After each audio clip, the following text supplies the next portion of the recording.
Man who succumbed to injuries from Mandela Highway crash identified. Hi again and welcome. This is Links 007 TV News Report, and we'll be right back with the full details to come. Welcome to Links 007 TV News Report, providing you with the best in local and international news updates. This is a place where you can get the most reliable and informative news information. Links 007 TV News Report. Welcome back and thanks for joining us. This is Links 007 TV News Report. Investigators assigned to the St. Catherine South Police Division are probing the circumstances surrounding a motor vehicle collision that claimed the lives of two men on Mandela Highway on Wednesday, July 27.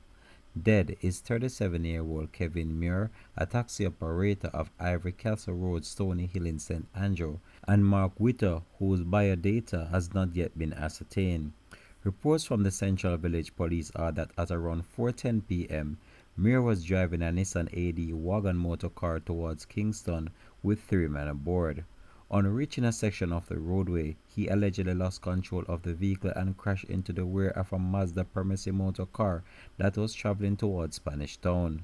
The police were alerted and Muir, Witter, and the two other men inside the vehicle were taken to hospital, where Muir and Witter succumbed to their injuries.